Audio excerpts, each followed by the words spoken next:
In order to get to a future that does not approach 2 degrees centigrade, we have to not burn $20 trillion of oil on the books of the oil companies. That is one hell of a difficult thing to do, but we have to do it. It's easy to sort of point to a lot of different groups and call them the enemy. To me, the enemy is time. The sooner we act and the more that we do, the bolder we are, the better off we're going to be. If we don't step in now and start to engage our communities around climate change, then we're not going to be able to make the big steps that we need to make in order to turn this thing around. There are many, many creative ways that people can use their voices and speak out about what we understand with confidence, what's uncertain, what likely outcomes are for our climate system, and everything we hold dear if we do nothing about this problem. Now more than ever, having a respected civic discourse on the challenging issues of our time is incredibly important. Fate still lies within our own hands, and Climate One is about saying, no, we have control over our destiny. So here's our moment to speak truthfully about where we are on climate, and in the strangest way, it might be the moment that people are actually ready to listen.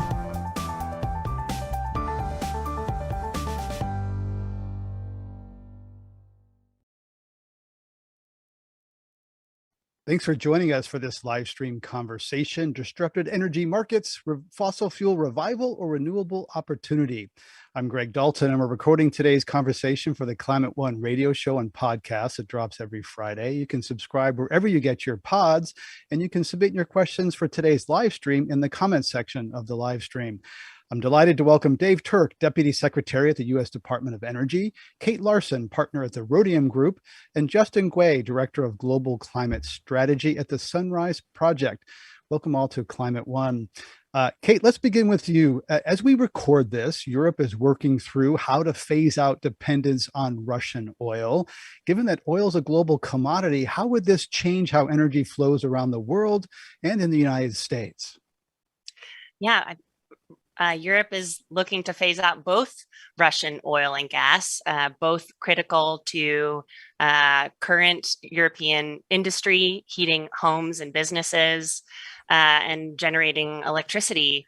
And so really an important piece of Europe's journey toward decarbonization, which they have committed to fully, is understanding in the short term how to meet the needs of the public and keep industry running for the next year, with the real risk of supplies being cut off, in particular gas supplies.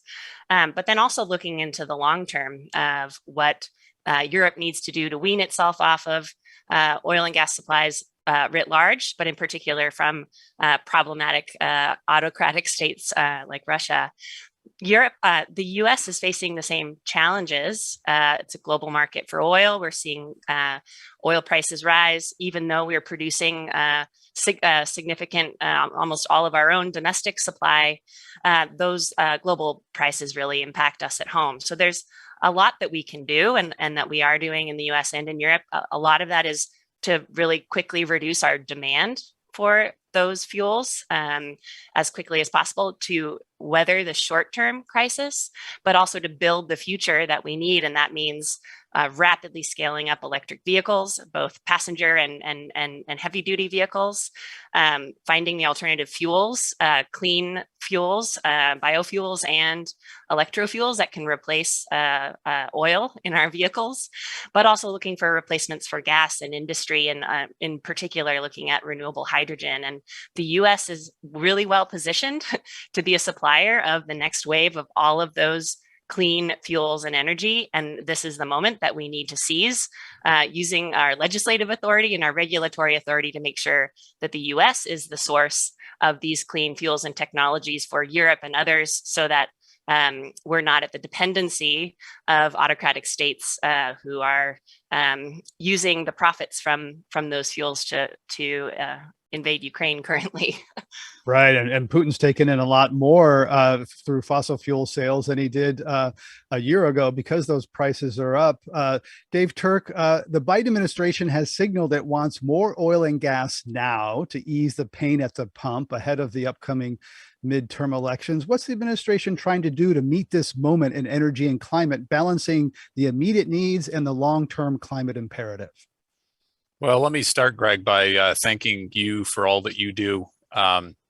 And Climate One more generally. And it's just terrific to be on with Kate, who I've known for years, and Justin, both the passion, the thought leadership, the action leadership from everyone here. So just it's terrific to be with you all on this front.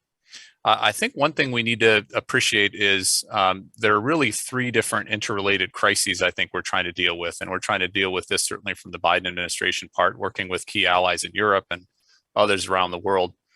One is the climate crisis. And of course, the climate crisis has been with us, unfortunately, for years. We've not done what we should have done as much at the volume, the scale, the pace 5 years ago, 10 years ago, 15 years ago, let alone over the last couple year period of time. The IPCC analysis, all that we see is just underscoring just an even greater sense of urgency to get our acts together, not just with targets that are out there 30 years into the future, but the real world action now so that we can actually do the kinds of things that we need to on that front. So we've got that crisis. COVID-19 has really thrown energy more broadly out of whack in all sorts of different ways. The energy markets have been in turmoil over the last couple of years, and we're seeing now a lot of supply chain challenges, including for key clean energy technologies, whether in the US or in the world as well. And then you put on top of that the third crisis of Putin and Ukraine and the complete naked aggression from Putin to the Ukrainians, and that has thrown not just in Europe, but because a lot of the energy markets, of course, are interrelated in one way or another, whether truly global like oil or natural gas, which is semi-global commodity at this point, out of whack as well, and throwing supply chains even more out of whack as well.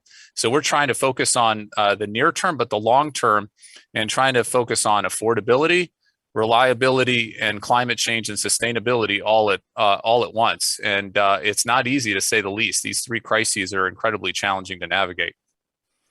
Indeed. So Justin Guay there, COVID, climate, Ukraine, throw in there an administration that has razor thin control of two branches of government. How do you think the Biden administration is doing to address this energy situation and climate right now?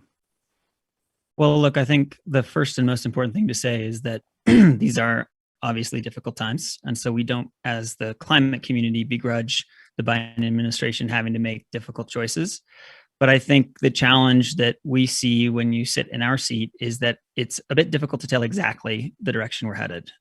So there is any given day of the week, an administration official loudly arguing for more oil and gas, and any other day of the week, an administration official pondering openly whether or not clean energy is actually the true path to peace, security, and freedom. And obviously, one of those two messages is the one that appeals to my heart, to many in the climate communities.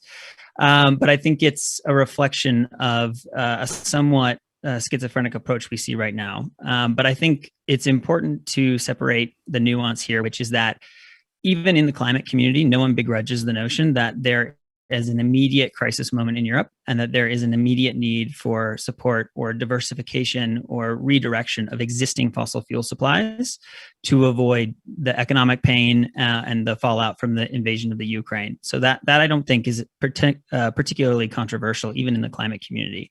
The thing that we are deeply worried about is the oil and gas industry's cynical opportunism and attempt to secure approval of a wave of new infrastructure, which is not actually destined to support Europe in its time of crisis, but is really meant to speed its approval to entrench our reliance on fossil fuels, which is, of course, not energy security, it's energy insanity. And I don't think, from where I sit, that that's what the Biden administration is trying to do. That is clearly not the direction of travel of President-elect Biden or sitting President Biden and his administration.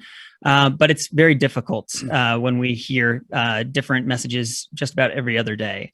And so I think the conversation we want to be seeing and having is one that is reflected by the EU's formal plan to get off gas, as Kate said, which was just dropped today, the Repower EU plan.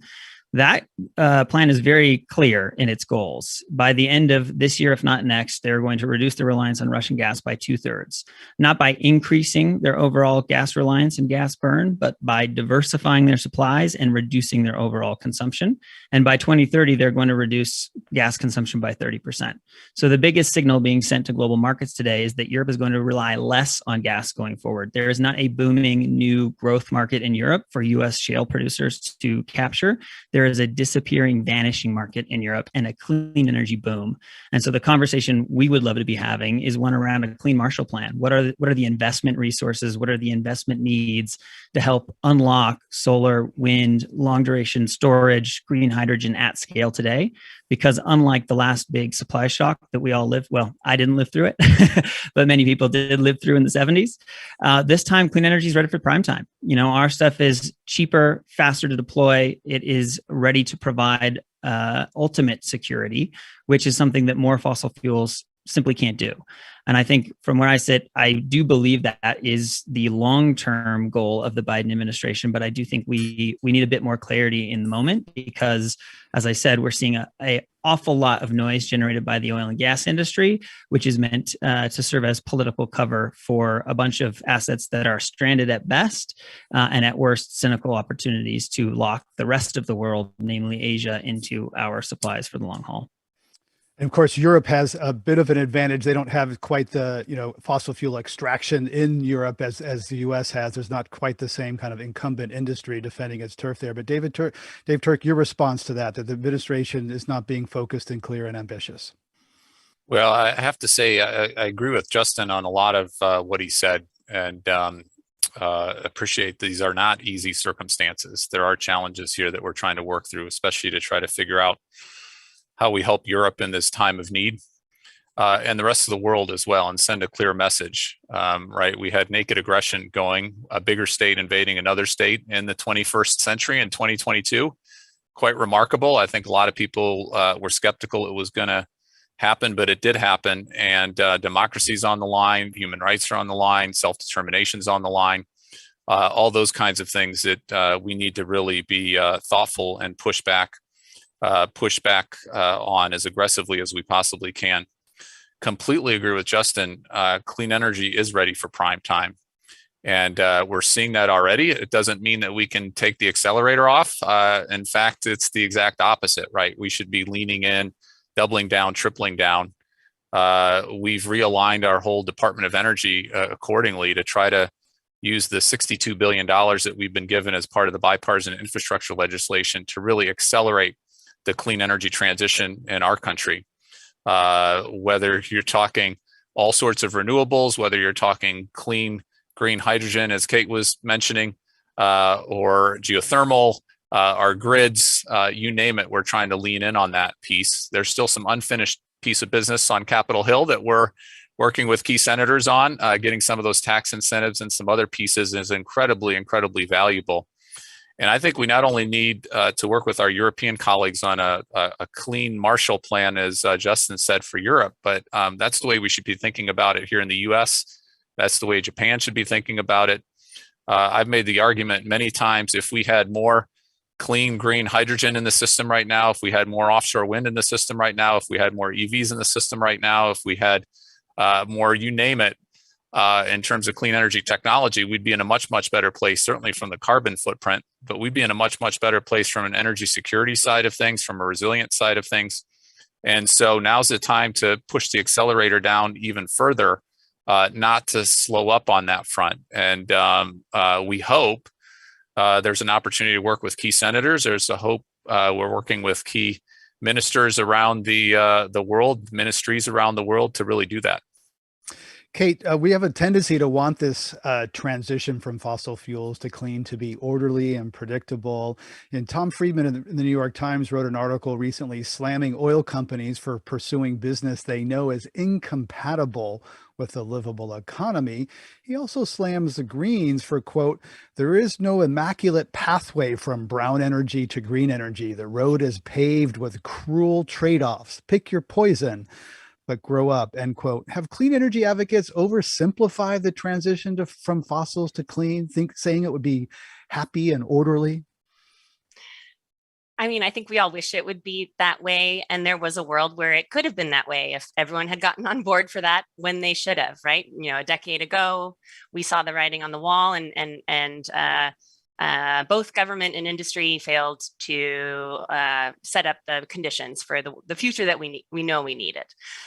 Now we are in not even the second best situation where we need to do everything yesterday. And I think the challenge with that is, one, you know, I think there's a really clearly articulated vision and a lot of great work that's been done by the environmental community, in particular to help phase out coal, and a strong vision about what we don't want.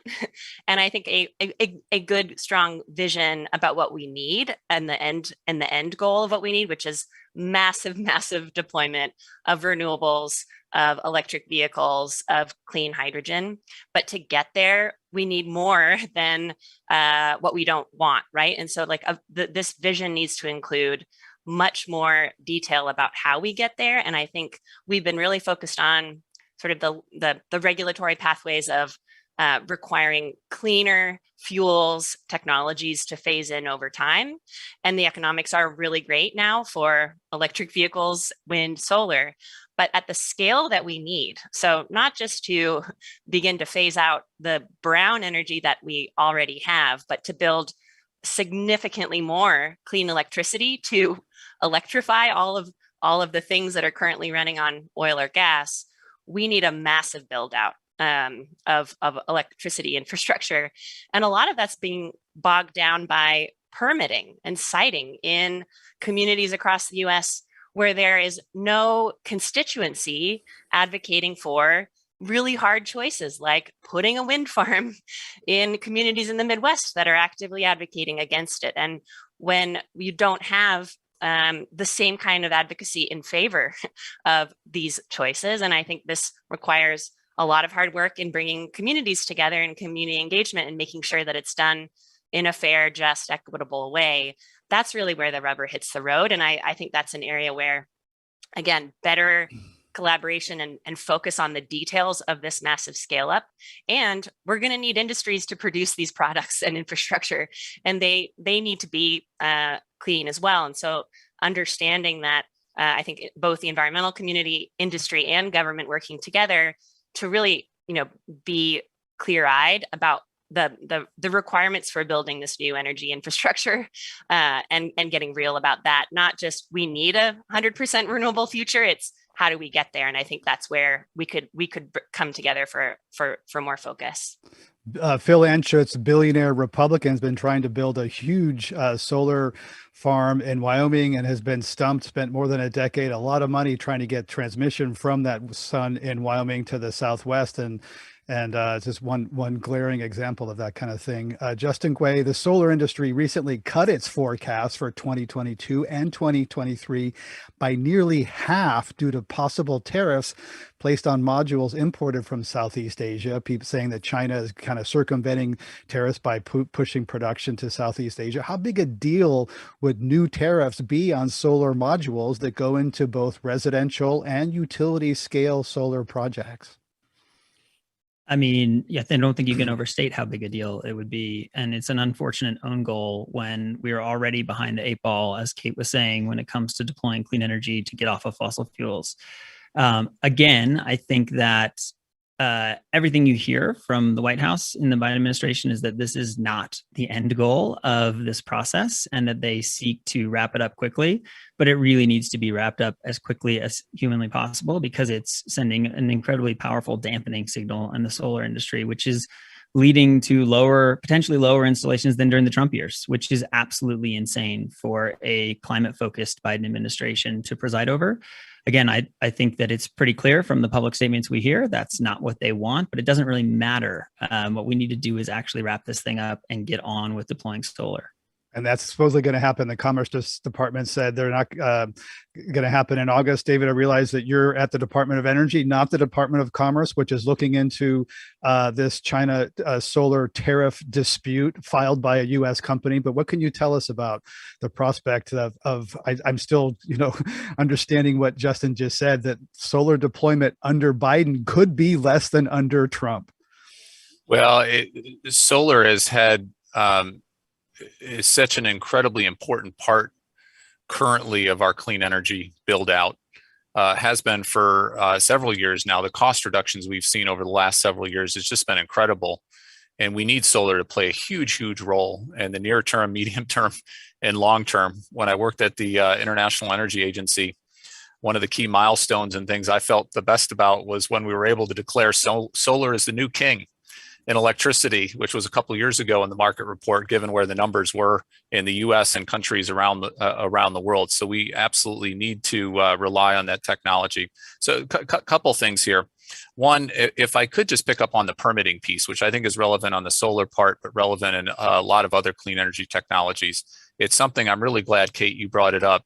It's something that we've been spending an awful lot of time on at the Department of Energy and others. The president issued a whole robust plan. I encourage folks to go look at it on the permitting and to really do the hard work. It is hard work. It's hard work to figure out how to streamline permitting, how to work in an interagency, how to work with state and local governments. You got to do the NEPA review. You got to do the environmental reviews, but there's ways, especially when it comes to renewable energy and other clean energy technologies, the pace and scale of what we need to do, whether it's solar or wind or you name it, is so immense, as Kate said, and the rhodium analysis shows again and again, along with other terrific modelers out there. We've got to really get our handle on the permitting side. And so we've got this process now, 90 days for all agencies, including our department, to step up. I actually just had lunch with Janet McCabe, who's the deputy over at Environmental Protection Agency. For those who know Janet, who's just terrific. We spent a good portion of the lunch talking about the permitting issue and how to work together on that piece. Second part, specific to solar as well, is this is an administration who's genuinely and actionably interested in building out our domestic manufacturing capabilities. And whether it comes to solar or other clean energy technologies, one of the pieces of legislation that's still pending on the Hill that we'd love to get enacted is the SEMA, so-called SEMA bill, or the OSOF bill. It goes by a few different names, but there's some incredibly powerful tax incentives that would allow our domestic industry a real fighting chance to compete with other international actors and really build out not just on existing solar PV technology, but the cutting edge technology going forward. And so we look forward to working with Commerce on that front, or the Congress on that front. And then on the Commerce Department front, obviously this is the Commerce Department. I work at the Energy Department. They've got their processes, the quasi-judicial process that they're running along those lines. We certainly have been hearing from some of the same advocates, and we talk to industry all the time on the solar industry side of things, and we're aware very much of what's going on, and certainly sharing that information with our commerce colleagues. As Justin said, we've got people like Gina McCarthy. We've got people who know these issues inside and out, who live and breathe these issues like myself on a daily basis, and we're looking for solutions going out of here, but we will also do it in a way that helps build out the domestic manufacturing capability as well. We're talking about the clean energy transition in light of Ukraine and inflation and everything else that's happening in global energy right now with Dave Turk, Deputy Secretary at the U.S. Department of Energy. Kate Larson is a partner at the Rhodium Group, and Justin Guay is Director of Global Climate Strategy at the Sunrise Project. Kate, recently at the Aspen Ideas Festival in Florida, Nancy Pelosi was asked point blank whether Democrats were going to pass climate legislation. Of course, she's the person who got climate through the House bill in 2009, and she basically shrugged, saying it's in the Senate's hands. Nobody knows if Joe Manchin is negotiating a good faith or doing what Senator Chuck Grassley did with Obama on healthcare, pretending to negotiate, knowing that they would never really agree to anything. So what did you think, Kate, when you read about Pelosi's comment about getting something through before the midterm elections? I was actually in the green room because I was the next speaker after the actual speaker of the House, and I was listening very closely because I think it's a really important signal that she could have sent to a very receptive audience about the priority of this issue of climate change in particular, and in seizing this moment. She said many times that we're doing this for the children, and I think that was probably true in the 90s. Now we're doing this for us because we're all being affected by it right now, and I think that's part of the frustration is that we understand that there's a lot going on right now and really critical crises to address. But I think dealing with the energy situation in light of where we need to be on climate is a central part of resolving the economic issues, the US industrial base issues that are important to many senators, and also critical to shoring up Europe in the face of this crisis precipitated by Russia. So I think that it's very hard for politicians in particular to multitask, which is at the detriment of climate change, which is a generational issue that we keep losing sight of as we deal with these near-term crises. And that's very frustrating. I think there are so many components of the, what was Build Back Better, and now part of this reconciliation process, part of the House bill that was passed, that are going to be critical for seizing this opportunity for the US. Incentives for, again, renewables deployment, tax incentives and credits for wind and solar, but also for clean hydrogen, important incentives for carbon capture if we are going to be manufacturing all of these components and clean energy technologies and develop homegrown industries to do that. We're going to need carbon capture. That's going to be a critical part of decarbonizing US industry and putting us in a place to provide those goods and materials for the rest of the world. So the clock is really ticking, and we need everyone to be actively supporting this because it is central to solving the immediate crises that we're facing today, and it cannot wait another decade, another year. So that's quite powerful that you were so close to her saying that, and she has been a strong leader and supporter of climate action. Here on Climate One, we like to talk about the technical issues in our brain, but also the human and personal, emotional. If the once in a decade window for major policy is closing, what does that mean it's not about the kids anymore. It's about us. Kate Larson, what does that mean? Like, that on a personal level, knowing the weight as you do, as we all do, what that means if a decade window is closing, what does that mean for what we care about in us personally and emotionally? Yeah, I mean, it's frustrating because every moment now is the moment. And I think part of it is for the last while, anyone working on this issue, scientists, researchers, there was this effort to remain nonpartisan and objective, right? To not get heated in the urgency. But I think what is missing now is an understanding of the urgency. And that's actually an objective fact that researchers and scientists are very clear on. And some of them are chaining themselves to a fence and getting arrested. Are people you talk to thinking about, when do I start to go chain myself to a fence? Yeah, I mean, a good colleague of mine glued her hand to the floor and ground in front of the Shell office building. She was a longtime lawyer working on the global climate negotiations, and all of us have reached that point, I think, where we want to maintain our professional objectivity and relevance in the conversation. And increasingly, that means not divorcing your professional views from your personal views, because we know better than anyone the urgency and what's required. That I wonder if a better use of my time could be, taking my child and my family and others to more and more protests. What else can I do, and do that in a way that doesn't diminish my professional objectivity and impact? Could it actually improve it? Dave Turk, do you ever get to the point where you think that polite conversations like this about kind of, are not enough, that you want to rip off the tie and go to the barricade, do something that just like we have these conversations that are polite and subtle, and we try to introduce urgency, and we know that it's not happening fast enough. If you ever do, Dave, you're welcome. You're always welcome on our side of that protest. So I'll rip off the tie now, literally, because I hate wearing ties as a general matter. So since you let me take it off, Greg, thanks for that. For those of our viewers who are actually watching this as opposed to listening to it.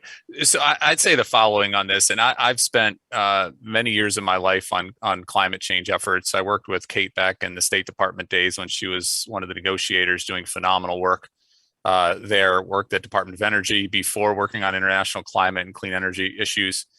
And for the last 5 years before taking this job was at the International Energy Agency that was brought in to try to help on the clean energy transition side of their portfolio and really pushing that agency. And I have to give credit to my friend and mentor, Dr. Fatih Birol, who's done remarkable work at the IEA, including the 1.5 degree scenario that they put out, which I think was a game changer and a really insightful piece of analysis that I felt very proud to be part of that team.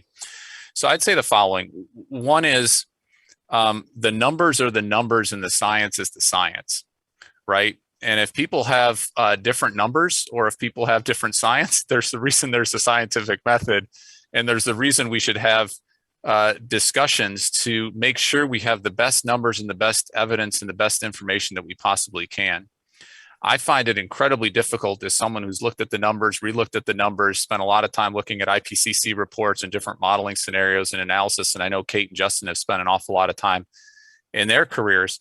If you don't come away alarmed, and if you don't come away really struck by, as Kate was saying, the pace and scale of what we need to do at a historic level, then you're either misreading it or you're not reading it or you're skimming over it or you're wishing we're living in a world that we don't currently live in.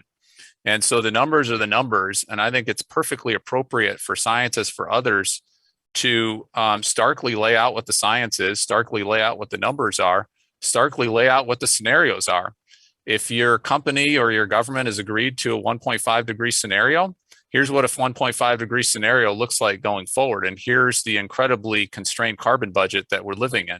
And how do you make the numbers work? I've had conversations like that with the Saudi energy minister. I've had conversations like that with others. They're not always easy conversations to be had, but I think we need to be, all of us in this field, need to be very upfront and speaking truth to power and really putting that on the table.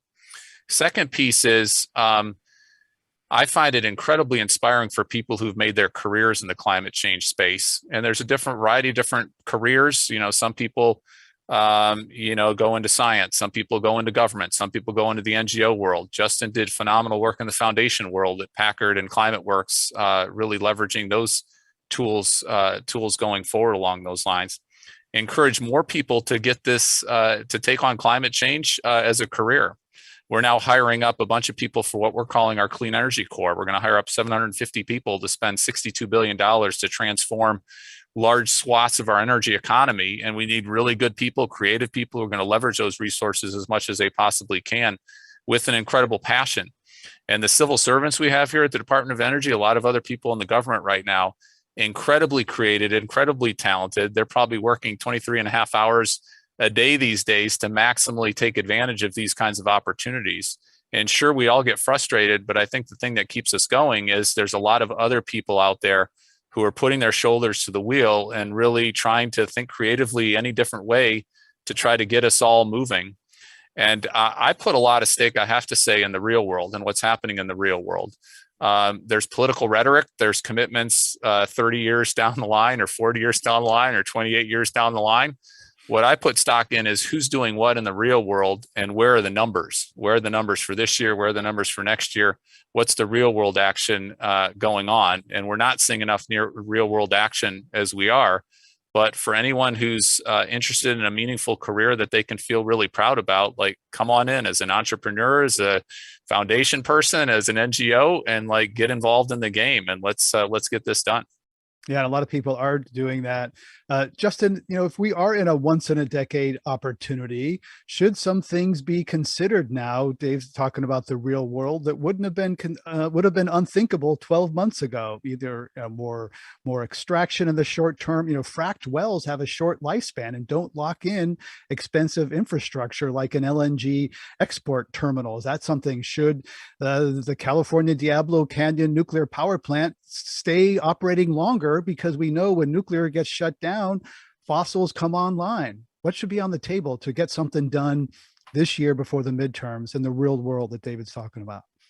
Oh, there's a bunch embedded in that question. Well, look, I'll answer the first one, the last one first, which is on Diablo. I mean, I think that the climate community has been evolving for quite a while, and it's very clear that nuclear energy is not our enemy. Fossil fuels are, and I think it's really important that we fundamentally change our approach to nuclear energy, at least existing nuclear. It would be absolutely crazy to let it shut down at a time when we are not making the progress we need to be making on clean energy deployment. So I'm just going to say that, not entirely popular across the entire swath of the climate community, but it's true. And we need to deal with facts in this work. So that's one. Speaking of facts, you just lost a bunch of liberal friends, but it's okay. Keep going. Yeah, that's okay. I do my best to equally anger everybody. But when it comes to the other side of that question, which is more fossil fuel supplies, I want to reference the IEA net zero scenario, which Dave was mentioning earlier, which couldn't have been more clear. We cannot have any expansion on the supply side of fossil fuels if we're going to stay on a 1.5 trajectory. That was one of the most stark and profound findings of many that were extremely important that we in the climate community reference just about every single day. And so I think, as Dave said, the science is the science, and we have to stay committed to that one way or the other, because there are going to be more crises, not less, going forward. We've just lived through a pandemic. We're living through the fallout of the invasion of the Ukraine. If we think this is going to get easier, we're kidding ourselves. So we have to be able to do hard things when times are hard. So that's one point. The second point, though, is that we already have enough oil and gas supply, particularly gas supply and export terminal capacity, to meet the commitments the Biden administration made to Europe to support them in their time of need. They committed 15 BCM immediately and 50 BCM by 2027. It's billion cubic meters. Yeah, it's billion cubic meters of liquefied natural gas. Yes, sorry, too much jargon. And the reason I say that, and I dropped those numbers, is that, again, the oil and gas industry is trying to loudly tell everybody within earshot that we need more, but we actually don't need more. We have enough when it comes to supporting Europe in its time of need and in its crisis. So that is a very important nuance that we need to be really clear about. And then when it comes to delivering energy security, peace and freedom from volatile gas prices for us, for Europe, and for emerging Asia, which is looking at locking itself into a whole new wave of LNG import infrastructure, the reality is that more fossil fuel supply only deepens that reliance. It makes the economic pain worse, not better. So the only true path to dealing with all of the various crises we face is clean energy, whether it's the air pollution crisis, the climate crisis, our current energy security crisis. It couldn't be more straightforward. And so I think it's just really important that we, send a signal amongst all this noise that clean energy is the path forward, not more fossil fuels. Kate, you were a climate lead negotiator at the State Department in the years leading up to the Paris Agreement. President Biden was supposed to be the climate president. He doesn't have a lot of big wins on the board. In fact, he's playing defense a lot of the time. How much is U.S. climate leadership flailing right now because he can't get much done at home? Yeah, I mean, the Paris Agreement was really a pivotal moment, right? We got commitment from all countries that every country will set plans for reducing their emissions in the next decade, but then starting to plan for a long-term deep decarbonization through mid-century. That was a historic landmark moment. The years immediately following Paris were really about ramping up ambition, getting more countries to make those commitments, getting countries with commitments to dial up the ambition to go even further faster. But we've really reached the end of that period where we were focused on ambition and getting new goals, new targets announced, which was just the first step. And the Biden administration was pivotal with the Leaders Summit that they arranged just a few months after the inauguration, bringing all the major economies together and really making the leap to a very ambitious commitment for 2030 to reduce US emissions 50 to 52%. That's in line with the science and in line with what we need to do to reach net zero. It was a very big commitment. And it really helped to leverage other countries and economies to make similar ambitious commitments. So that was critical. And now the moment that we find ourselves in now, the entire international community is pivoting to focus on implementation. How do we reach these targets? What do we need to do to get there? What policies are you putting in place for businesses that have made net zero commitments? Time to get serious. Rubber meets the road. How are you doing that? Everyone is focused on how to make this happen. And I think that is a particular challenge because many countries are familiar with the US MO when it comes to international agreements, especially on climate, which is we're in when it's good for our politics, and when we have presidents who support climate change, and we're out when they don't. And a lot of that back and forthing really reduces our leverage and our credibility in this space. And so everyone is looking to make sure that the US will make good on these really ambitious commitments that we've set. And that is what everyone is looking for now. And I think the two big places they're looking to see major changes are, with the progress on the legislative front. So incremental progress with the infrastructure bill, big eyes looking for this, the additional steps that were in the Build Back Better plan, and not seeing a lot of movement there is dismaying. The other is on the regulatory front, where the Biden administration does have executive authority, and there have been a lot of developments and new plans and proposals, but the clock is ticking in terms of getting really big new regulations on the books, regulating oil and gas methane emissions, regulating emissions from the electric power sector, looking at long-term requirements for vehicles and trucks, and then starting to consider industry. So that's where the international community is really focused on looking for progress beyond goals and commitments from the Biden administration, and that's the moment that we're in now. Dave Turk, let's have you respond to that. What can the administration do legislatively and on the regulation side with the time and power that it has right now? Well, let me start and say this very clearly. I feel incredibly proud to be part of this administration and to be working side by side with my boss, Secretary Granholm, who's just a phenomenal champion on clean energy, with Administrator Regan at EPA and his deputy Janet McCabe, with Secretary Buttigieg and his deputy Polly Trottenberg, with Gina McCarthy at the White House, with Secretary Kerry and Secretary Blinken over at the State Department. Phenomenal colleagues who spent their, in many cases, careers working on the climate change front. And I feel incredibly proud to be working with them. Maybe just to speak about the Department of Energy and what we do and why I feel pride in certainly what we're doing and our incredibly committed colleagues, both the political appointees, but also the civil servants as well. So I like to think of our strategy threefold. One is for the first time ever, we have a Department of Energy that actually has a full range of deployment, not a full range, an increasing number of tools in the tool belt to do deployment and demonstration the way we should be doing it in a country like the US. So $62 billion from the bipartisan infrastructure legislation, that is an historic amount. That's the biggest thing to happen to the Department of Energy since the department was created in terms of actually accelerating the clean energy transition in the real world. It ends up being 60 new programs, 750 new people we're hiring to implement all those programs, $16 billion on grids, $9.5 billion on clean hydrogen, et cetera, $7 billion on battery supply chains, $5 billion on EV chargers and building out that infrastructure in historic kind of ways.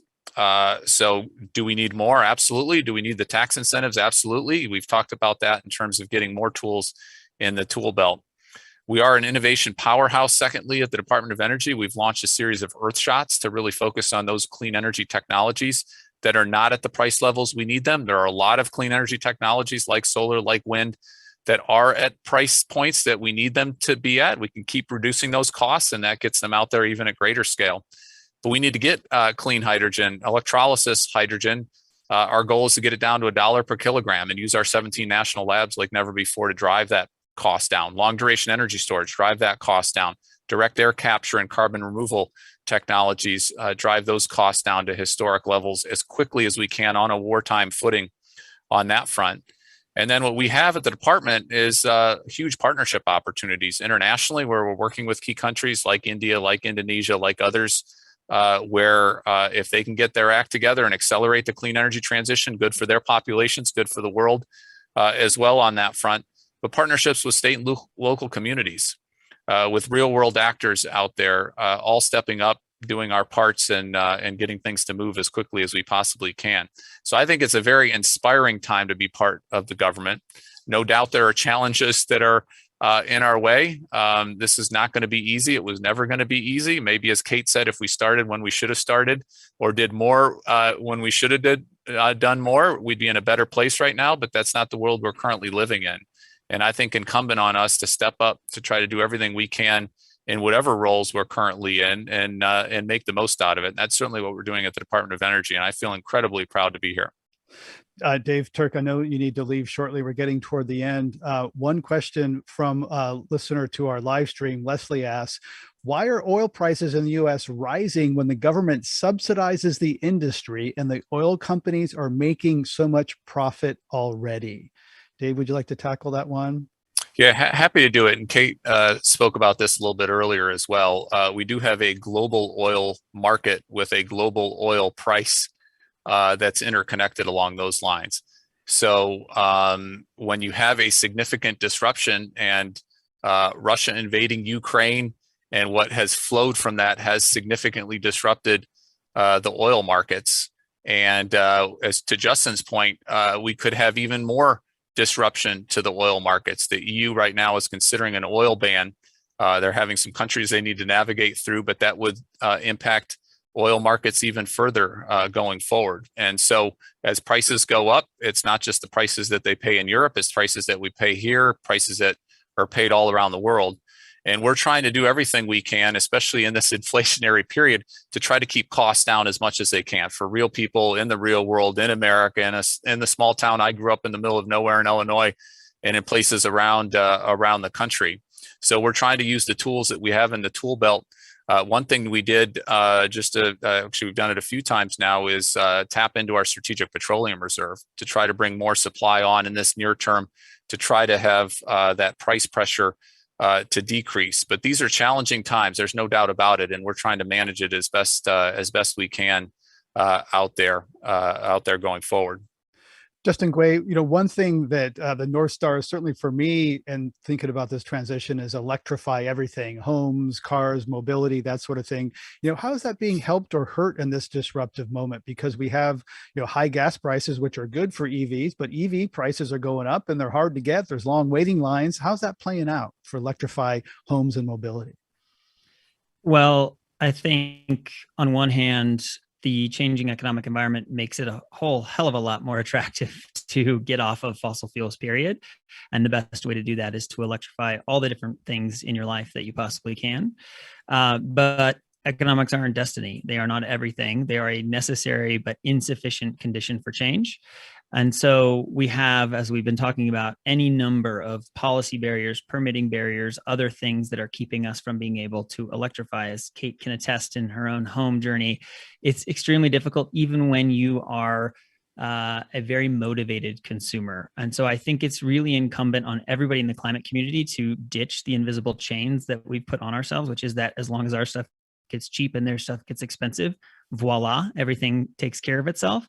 It won't. We need policy. We need leadership. We need everybody to be, all hands on deck to actually remove the barriers in our way, because it's not enough for fossil fuels to get really expensive and our stuff to get cheap. We've really got to figure out ways to make this stuff easier for everybody to do.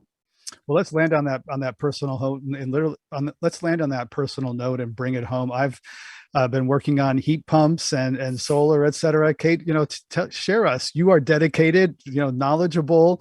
How is it as easy as it should be? Share a little bit of your joy or pain about trying to electrify everything around your home.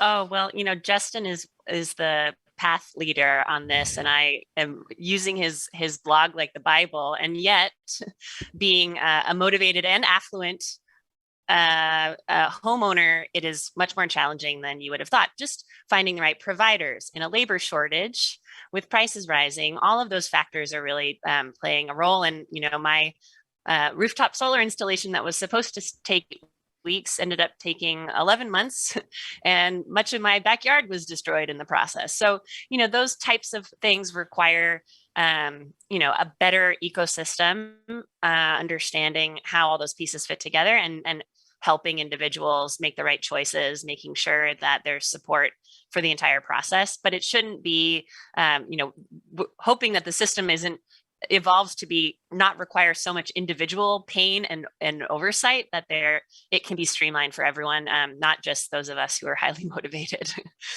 Yeah, I have similar pain. It took a long time, a lot more money than my wife wanted. And, and it's not quite as simple as some people say, like flip the switch. It'll be, unicorns and solar, that sort of thing. Well, thank you so much for all of your time. Dave, did you have one last word? No, just I feel Kate's pain. We're trying to work on this. We're trying to do everything we can at the Department of Energy to reduce those soft costs and make these things as easy as they should be, and credit those who are leading the way in their personal lives as well. It makes it easier for everybody else, Kate, and we'll try to do everything we can. We've got, for instance, this new Solar App Plus, which works with communities to try to reduce the amount of time, the regulatory burden, all the hoops that you got to go through to get solar PV panels on your house. Similarly, to have chargers, level 2 chargers at your home as well. So that process can be as quick, as painless as it possibly can be. And of course, elections matter, right? Who your government officials are, what your policies are, make a huge, huge difference in terms of the overall incentive structure, and making sure we've got phenomenally talented folks in government really pushing the envelope from that side of things. If you don't mind, Greg, just to say, go ahead. Okay. It was worth the wait because I just got my PG&E bill and it was $0. It felt pretty good. And more importantly, it is taking money out of Putin's pocket. It is defunding this war. Every dollar we take away from the fossil fuel industry is a dollar we're not investing in a lack of a future for our children, a lack of a future for our planet. So even though it's hard, it's worth every minute, every cent you can spend if you can. So we don't want to leave people with the notion that this is impossible or they shouldn't do it. They should do it. And there's a million amazing reasons why. Perfect note to end on. Justin Gui is Director of Global Climate Strategy at the Sunrise Project. We're also joined by Kate Larson, partner at the Rhodium Group, and Dave Turkis, Deputy Secretary at the U.S. Department of Energy. Thank you all for sharing your insights and stories today on Climate One. Also, would like to thank our team who helped on the live stream, the Climate One team. Adam, Austin, Ariana, Brad, Steve, and Sarah Catherine. They really make this happen. And podcasts of this and other Climate One shows are available wherever you get your pods. Talking about climate can be hard and depressing and also exciting and inspiring. Please help us get more people talking about climate by giving us a rating or review if you're on Apple or anyone else, or sharing with a friend. Thanks for joining us online. We'll see you next time, everybody. Thank you.